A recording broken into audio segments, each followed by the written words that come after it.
Dumating ang salita ng Diyos kay Juan sa ilang at ipinangaral niya ang pagsisisi para sa kapatawaran ng kasalanan.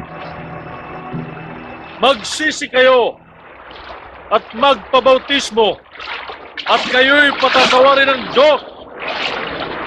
Nasusulat sa aklat ni Propeta Isaias. May isang sumisigaw sa ilang, tuwirin ninyo ang daraanan ng Panginoon. Tuwirin ninyo ang kanyang daan. Tatambakan ang bawat lambak. Titibagin ang bawat burol at bundok. Dapat tuwirin ang mga daang liku-liko. At ang mga baku-bakong daan ay dapat patagin. At makikita ng lahat ang pagliligtas ng Diyos. Ano aming gagawin? Ano nga ba dapat namin gawin? Kayong mga ulupong. Anong gusto mong gawin namin? Ituro mo sa amin ang tamang daan. Ang sinumang may dalawang damit ay dapat magbigay sa taong wala nito. At ang sinumang may pagkain ay dapat magbigay din. Guro, Kami maniningil ang buwis. Anong aming gagawin? huwag kayong maningil ng sobra. At kami naman, anong dapat namin gawin? Huwag kayong mangingikil kanino man.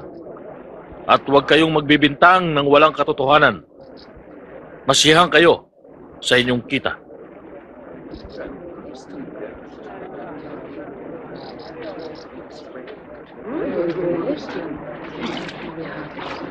Sabihin mo, ikaw bang Kristo?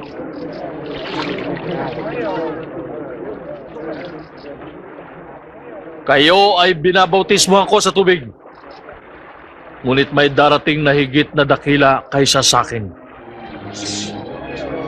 Hindi ako karapat-dapat na magkalag ng tali ng kanyang sandalyas.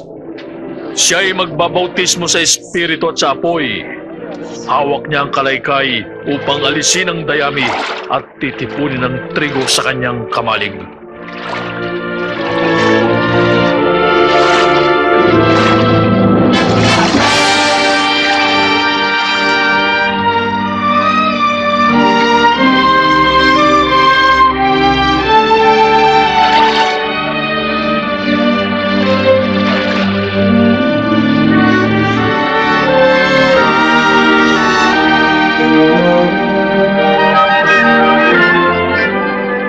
At bumaba sa kanya ang Espiritu Santo sa anyong kalapati.